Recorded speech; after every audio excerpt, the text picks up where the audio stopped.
Hey guys, Pedro here to tell you about the latest from DevilDriver, Dealing with Demons Volume 2, out May 12 on Napalm Records.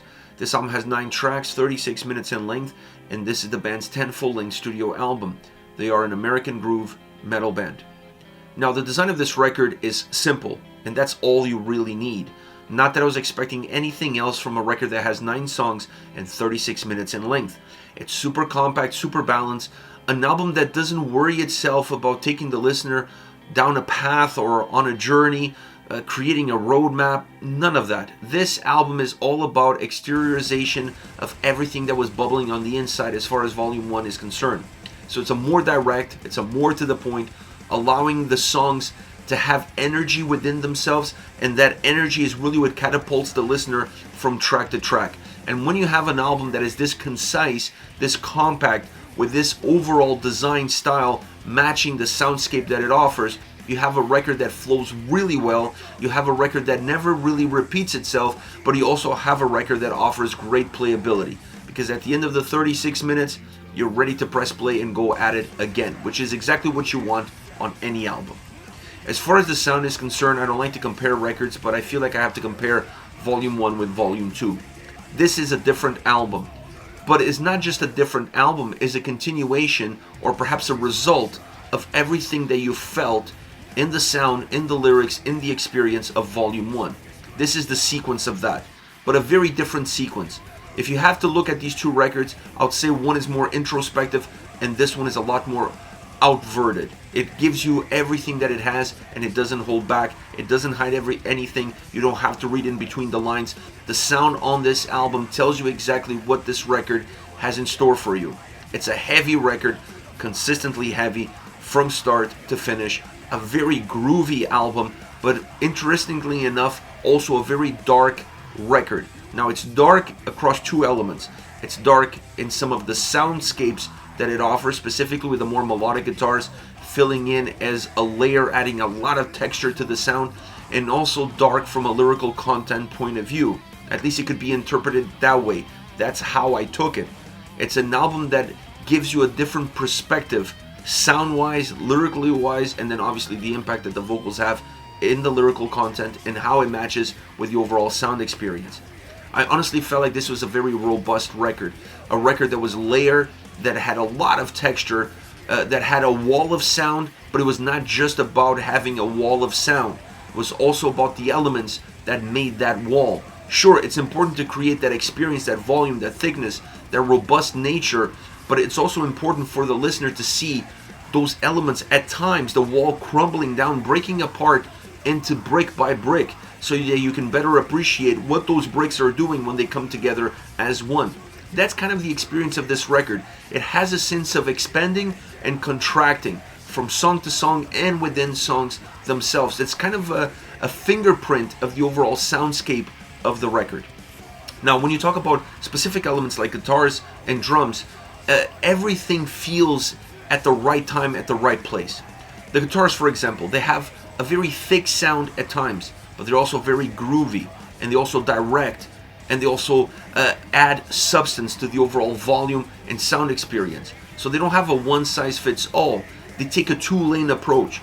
More often than not, when you listen to this record, you see the guitars sometimes starting off together as one, being two bricks into that wall of sound. And then you see one of the bricks kind of falling off and becoming a little bit more direct, or a little bit groovier, or even a little bit darker, while the other one carries forward that consistency of sound that's really important, so the wall doesn't completely crumble. And this is the dynamic that makes the guitar sound on this album super interesting. I honestly feel like this is a better guitar sounding record than Volume 1. It's a lot more intricate, if you will. It has a lot more layers to peel. It offers you a lot more to digest in terms of listening to this record multiple times and decipher exactly what is happening sound-wise from a guitar point of view, and always finding something new, something interesting that perhaps went unnoticed the previous times that you listened to the track. Not that that wasn't there in Volume 1, I just feel like they pushed the envelope from a 10, they turned the knob all the way to 11 as far as that specific aspect is concerned on this record. Drum-wise, I like the heaviness and volume, the consistent heaviness and volume that the drums have. That is the backbone. The drums are the backbone of the entire album on every single song. It doesn't matter if there's expanding or contracting in terms of songs and the overall flow of the record. The drums stay pretty consistent from that point of view. But it's also interesting that they added a few more splashes in the drum sound to allow the overall experience to not always be so thick, to be a little bit narrow at times and move them into a more expanded horizon. And that allows the tracks to also add to that sense of contracting and expanding, and it also adds to the footprint, to the generic footprint of the track. I honestly felt like that was a very small nuance, but an important one that allows the overall experience of the tracks to be a little bit better defined at times, and not allowing elements, specifically when that wall of sound becomes really predominant, not allowing the sound to become so dense that it becomes impossible to determine what is happening. The drums play a small role in defining the parameters, defining the shapes of the songs, not completely defining it, but a small parameter that makes a big impact all around. As far as the vocals are concerned, I have to say, who pissed in Dez's cereal? He's pissed on this record. His vocals come across very intense, very aggressive, great raspiness, great tone.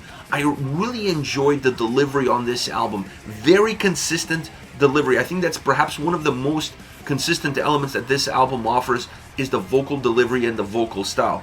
That stays uniform regardless of where the songs are going, regardless about everything else that is happening around it. But the fact that he felt very intense, the fact that he felt very pissed off, on the edge, on the brink of becoming unhinged, that style, that approach matches not only the dark elements that the record has, it definitely matches the lyrical content on this record. So everything feels like it's on the brink. This album, while being very groovy and very heavy, it has a lot of hardcore elements in the sound, in the execution, and definitely in the overall design and style that the album offers.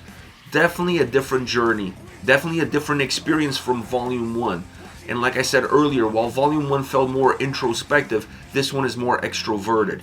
I honestly feel like this is the perfect sequence. You don't want the two volumes to sound exactly alike. You definitely want a sense of breaking apart, but still holding together some of what brought you to this point in time. And this album is just that. It connects really well with Volume 1, at the same time, completely different experience.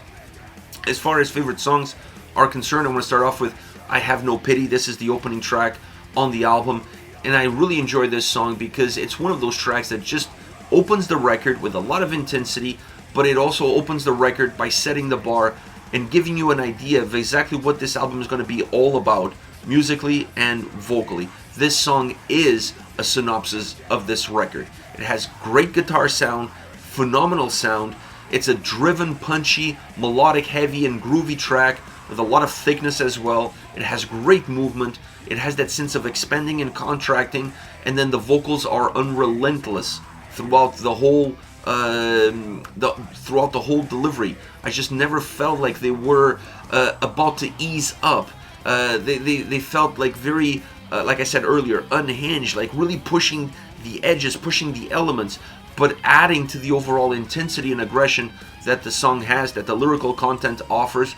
A heaviness that also stays consistent. A track that just has no breaks. There's honestly no pauses. There's no room in this song for the listener to say, wow, let me catch my breath before the onslaught continues. No, there's none of that. It's just a track that has a sense of direction, that has a sense of purpose, and never really stops for anybody. Next we have Nothing Lasts Forever, definitely in my top 3, definitely one of my favorite songs of this album. I love how this track allows the heaviness and groove to surface to the top. It feels like at times it's a little bit buried in it, but it always finds a way to let those elements really come up, and allowing every time they come up a more sinister melodic guitar vibe to kind of move underneath it. So it's a nice movement of sound where you have heaviness and you have grooviness all over the place, starting off a little bit deeper, moving to the surface, and when it really reaches the surface, that darkness moves in to fill in the gap under it. I like this style, I like this approach because it allows for the song to also have some more melodic elements, and you see that full experience of that underbelly coming to fruition in the chorus. The chorus is magnificent, super hooky, super catchy, musically and vocally, adding a sense of being more organic. The chorus really feels natural. It doesn't feel overworked. It doesn't feel overproduced. It doesn't feel overbearing. It's a chorus that feels very natural in terms of how you got there. That's the chorus that you needed in order to complement the song and to add the right touch, the right emotional touch to the lyrical content of this track. Honestly, the chorus is the icing, is the cherry on top of the cake, I should say. Perfect in order to create the right balance and add the right vibe to the overall design. Last but not least, Bloodbath. This song adds a little bit more dark. There's been an increase of darkness. When you look at I Have No Pity, there's a dark element to that track, but it's not as easy to notice as Nothing Lasts Forever. And then Bloodbath has it even more pronounced, even more in the forefront, and that creates a very different vibe for the song from start to finish. It's a much different experience to listen to this track than the two previous ones that I mentioned.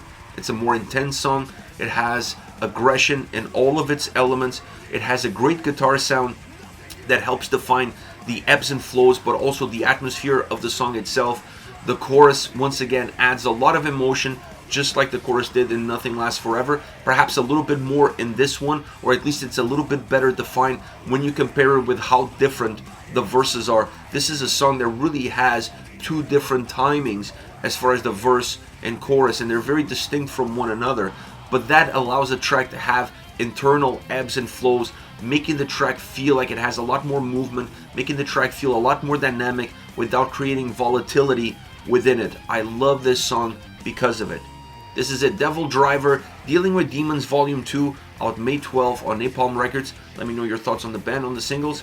Use the comment section below. I'll be reading those and getting back to you. Take care, guys.